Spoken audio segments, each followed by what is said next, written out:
Shalom, this is Levi Shore. Welcome back to Sweet Good Torah. Okay, so we just got out of Parsha Toldos, and we see the whole conflict between Yaakov and Esav, and we'll talk about that a little later on. But right now, I want to talk a little bit about the hostages and what's going on, and hopefully what we can do to help. I mean, it's a little heartbreaking right now. It's been over, I think, 40 days since the hostages were taken to Gaza, and and Baruch Hashem, one hostage was rescued so far, but I think there was like 239, 240 hostages are still there, somewhere around those numbers. And what can we do? I mean, we're in the month of Kislev right now, so this is the month of Hanukkah. This is the month we saw amazing miracles, and just the small army of the Hashmonaim, the Maccabees. I mean, they took on the might of the whole Greek Empire, and they were victorious. And as we know, the famous story, and they rededicated the Beis Hamikdash, the temple, and relit the menorah, and we had this miracle for 8 days. So we're very close. And the truth is, I mean, when we pour our prayers out to Hashem, I mean, Hashem can do a miracle any second, in the blink of an eye. Like it says in the Torah, Hashem can rescue us in the blink of an eye.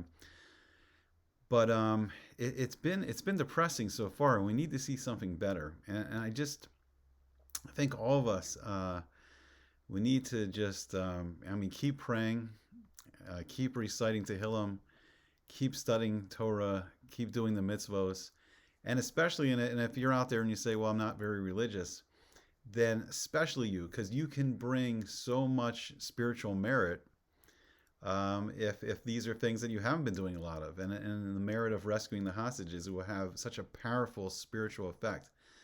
But we need Hashem's help. I mean, we see right now it's bizarre. I mean, we have a situation where the IDF, the Israeli army, they have massive technological superiority over Hamas, but and they're just using these primitive techniques, and then they're hiding in the tunnels or who knows where right now. And now it seems like the Israeli army, has basically cleared out the north, and they haven't found the hostages, and they're going to have to start moving down south.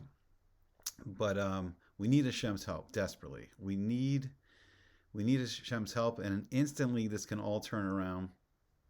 And after the horrible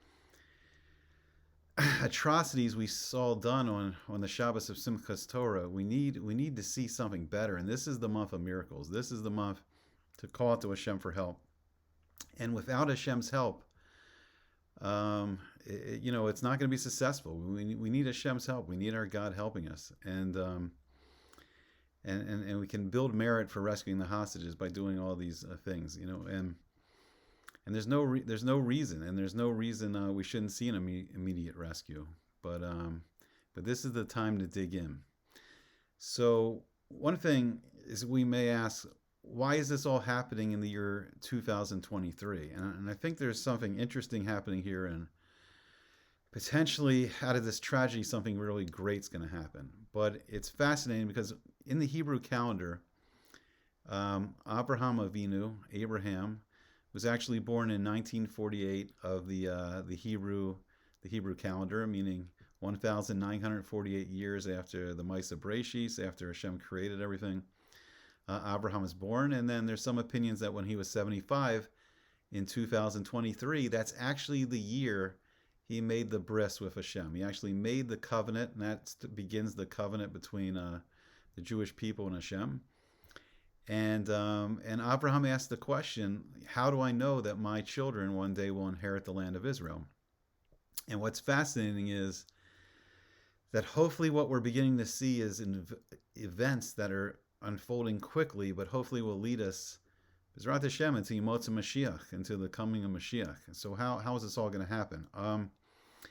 In the last few parshas of the Torah, we really see the essence of the conflict, a family conflict over who will inherit the land of Israel, and it's all the geopolitical tension in the world right now is from this one family conflict, and it's pretty fascinating. So the first conflict we see is between Yitzhak and Yishmael, and Yishmael, gave birth to the 12 princes, the princes of the Arabian countries.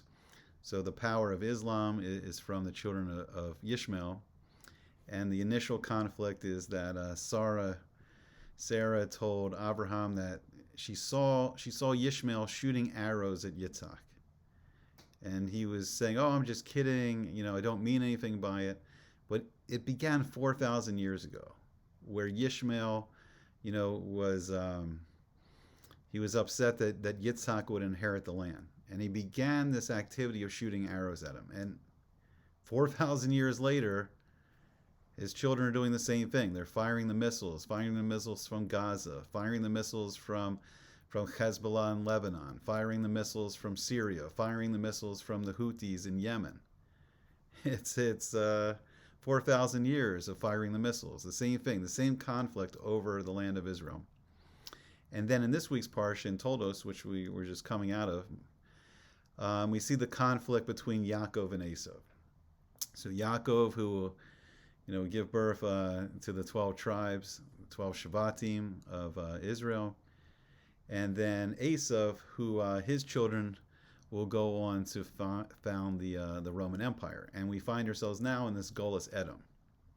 So we see the ramifications of it all. And what's the final power of Esav? It's the USA. Because it says in Sefer Daniel, in the book of Daniel, that the Daniel was shown 4 terrifying beasts, and these beasts each represented one of the 4 empires of the world. It started with the first, which would be Babylon, the second, which was Persia and Media, which is still around in the Iranian, in Iran, and then the third empire was the Greek Empire, and then the inheritors were the Roman Empire. Well, you say, oh, the Romans, they were destroyed a long time ago, but that beast had 10 horns.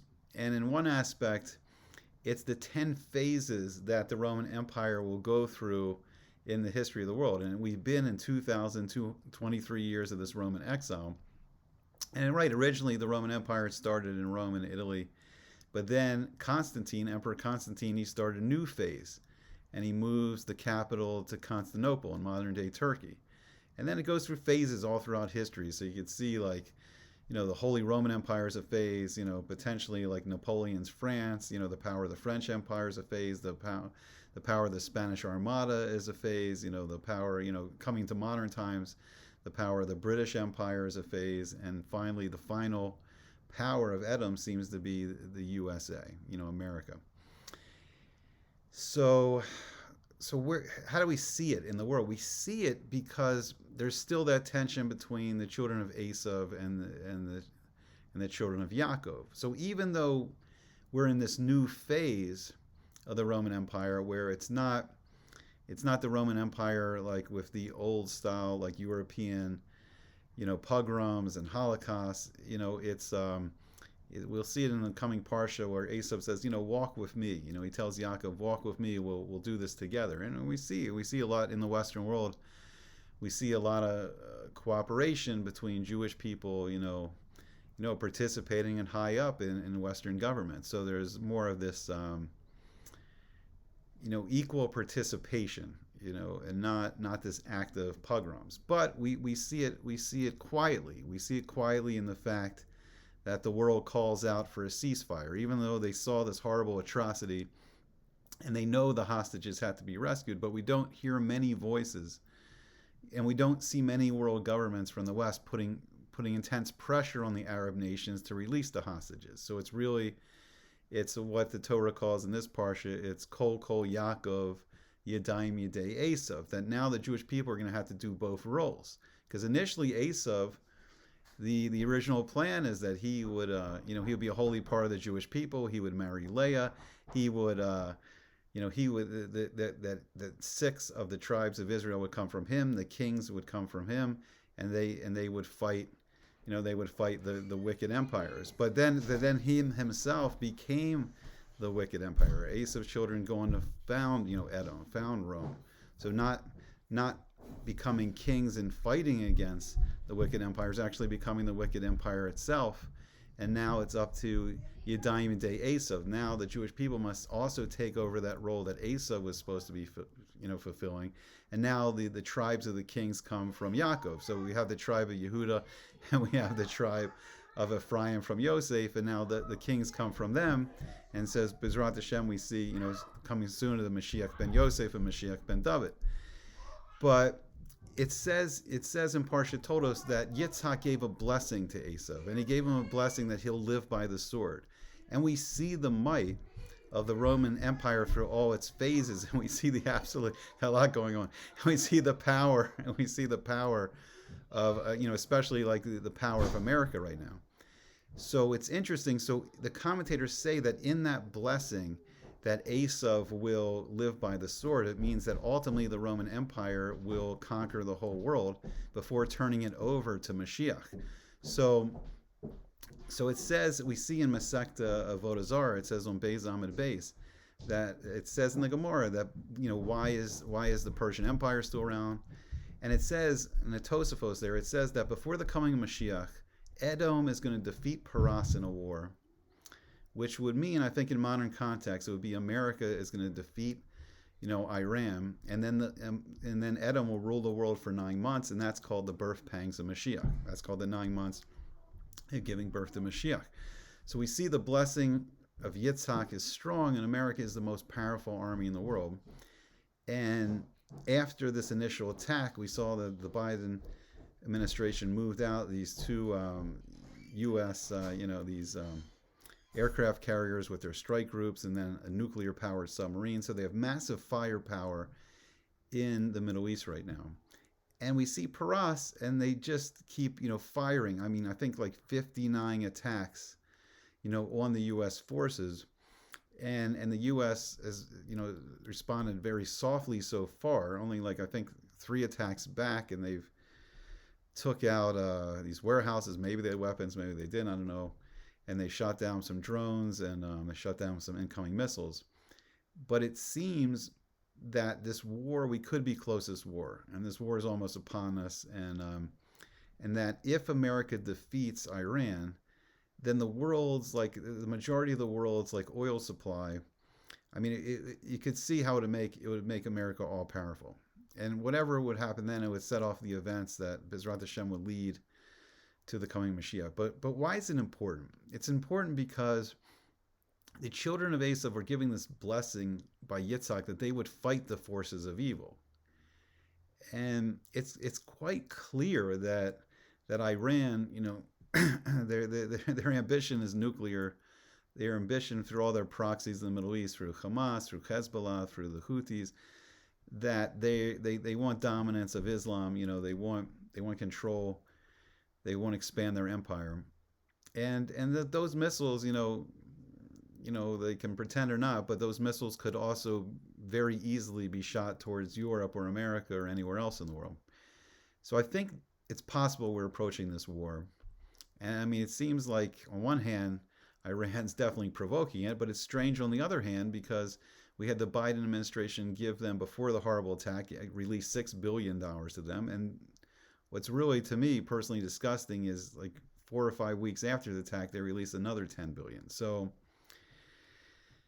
it's almost like mida kenega mida. If you finance the war, then, you may have to fight it. And it just seems like we're heading to that. But in the midst of all this, I mean, why? Why all this conflict? Why all this destruction? Why this horrible, capture of the hostage? I think, in essence, the message to us is Hashem wants us to do our job. Hashem wants us to bring the knowledge of Hashem into this world. And why is that important? Because then the world will see that everything's connected, that everyone was created by this one infinite, powerful God, and that everyone is a loved creation of Hashem. And that really the world is more connected, and just these divisions are, they're kind of illusionary. And the goal is that one day we'll get to the true shalom, where the world will truly be in peace, and they'll see Hashem Echad, Shemo Echad, Hashem Echad U'Shemo Echad. That they'll see that Hashem is one. There's only one unifying infinite being, and that the name Hashem is one. That all the aspects that Hashem interacts with the world, and even all the evil that Hashem let happen, it's all for the good, leading to the unification of the Jewish people, and then the unification of the world. So I know it's a lot to take in. I mean, just hopefully, we just keep up the prayers, and we'll see a Yeshua, we'll see a great rescue for the hostages in Gaza quickly, and we'll see better times for this world. I hope you enjoyed it. Hope to see you back again soon on Sweet and Good Torah.